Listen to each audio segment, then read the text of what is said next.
Hi, willkommen zurück bei unserem coolen Kanal von Sportsman Target. Wer mich noch nicht kennt, ich bin Daniel. Heute geht es nochmal um unsere beliebte Modifikation der DFP, also der Leerspannsicherung. Da es ein paar Anfragen gab oder beziehungsweise ein paar Fragen gab, warum passt oder greift die DFP nicht. Alles weitere dazu zeige ich euch nach dem Intro. Wir sehen uns gleich.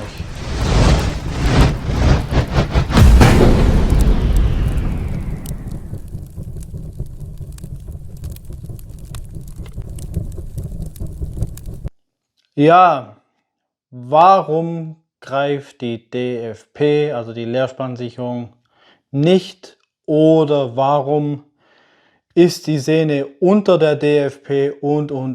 Also es sind nicht viele solche Fragen gekommen, also sehr, sehr wenige, die kann ich an einer Hand abzählen, aber auch für die möchten wir auf jeden Fall euch die Lösung geben, und die ist gar nicht schwer oder es ist kein Problem.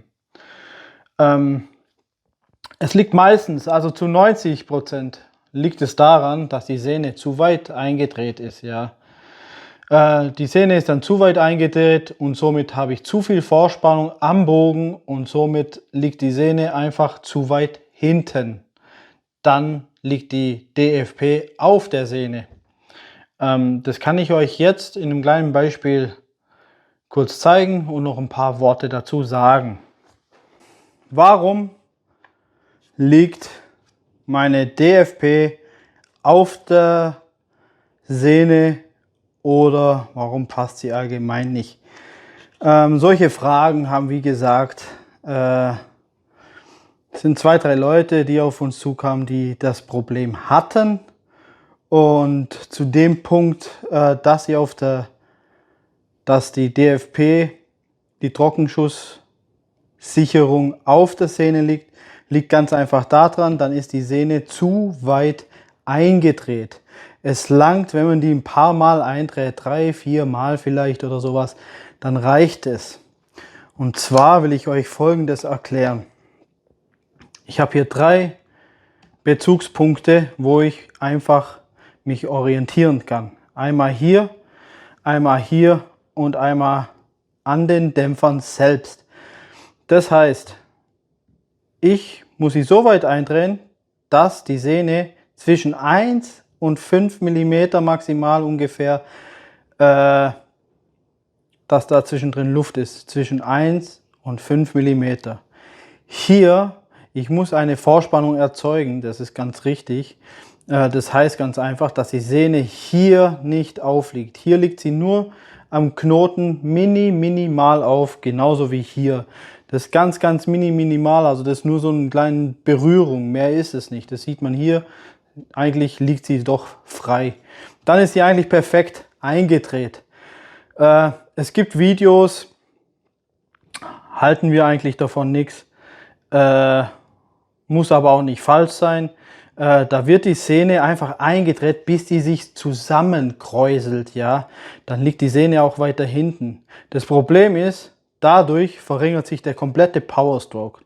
Der Powerstroke ist die Entfernung von hier nach da. Der Powerstroke ist die Entfernung von hier an, schiebt die Sehne oder katapultiert die Sehne den Bolzen nach vorne bis hier. So.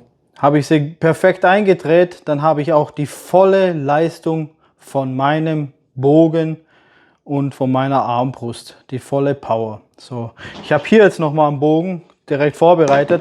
Da habe ich mit Absicht die Sehne bis zum Anschlag einfach eingedreht. Also wie gesagt, man sieht, wenn ich hier 1 bis 3 mm Luft drin lasse und hier die Sehne eigentlich frei liegt, dann ist sie perfekt eingedreht und meine DFP funktioniert. Ja, das passt also. Ich wechsle mal den Bogen. In dem Bogen habe ich sie jetzt übertrieben, bis sie krauselt eingedreht. So, seht ihr den Unterschied? Also nochmal zum Wechsel, dass ihr das seht. So, ich habe hier 1 bis 2 Millimeter und jetzt habe ich hier über 1 Zentimeter. Das funktioniert einfach nicht. Und da habe ich dann auch noch massig Hardcore Spannung drauf.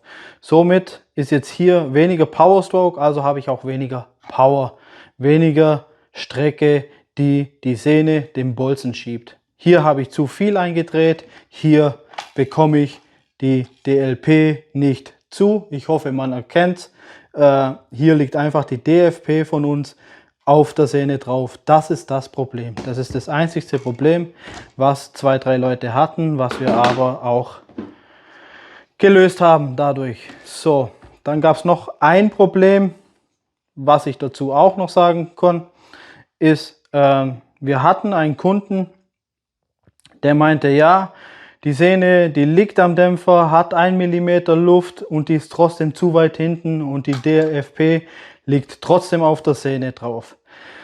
Wir hatten uns echt überlegt, an was das nur sein kann, bis er uns die Bilder geschickt hat. Bei den Bildern, er hat ganz einfach irgendwelche Custom-Dämpfer eingebaut in seinen Grundkörper. Das heißt, er musste den Grundkörper durchbohren und hat irgendwelche Custom-Dämpfer mit Schrauben und irgend so ein Gummizeugs dran gemacht.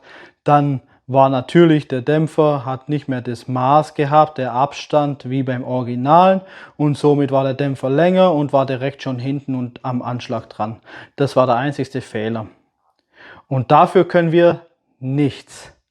Das heißt, wir haben es so konstruiert, dass es zu den Originalteilen passt. Es können wahrscheinlich andere Bögen benutzt werden.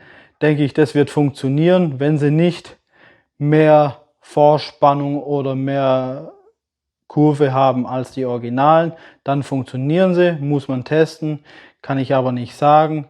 Ich weiß, dass der Flatbogen, der funktioniert. Das wissen wir, weil der Jan den drin hat. Und das war's. Weil, ich sag mal so, mit den Dämpfern auch, irgendwelche Custom-Dämpfer oder sonstige lustige Sachen. Es ist dasselbe, wenn ich ein Auto kaufe, ja, und mir da irgendwelche Felgen-Reifen-Kombinationen drauf klatsch und die entweder nicht zulässig sind, also in Deutschland, hier gibt es ja kein TÜV in der USA, aber in Deutschland, und bekomme dann kein TÜV oder die passen allgemein nicht drauf, weil sie am Radkasten streifen oder weiß der Kuckuck was, weil sie zu breit sind, zu weit rausgucken, zu weit im Radkasten sind oder.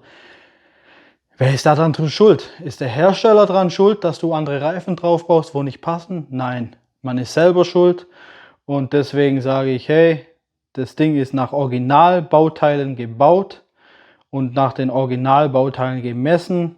Custom-Dämpfer, können wir nichts dafür. Genauso wie andere Bögen muss man testen. Ich weiß nicht, welcher funktioniert. Der Flat funktioniert. Beim Rest weiß ich nicht. Werde ich aber wahrscheinlich auch noch irgendwas testen. Ja, ich hoffe, es war informativ und beantwortet viele Fragen, bevor ihr an der DFP rumsägt oder rumschneidet und sie eigentlich kaputt macht damit. Hier habt ihr die Lösungen, die eigentlich auftreten können.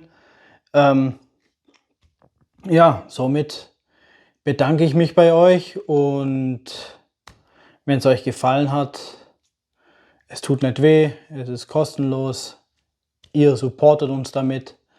Lasst ein Abo da, ein Like, eine Glocke, damit ihr weiterhin informiert werdet. Würde uns sehr freuen und jo, man sieht uns im nächsten Video. Bis dann.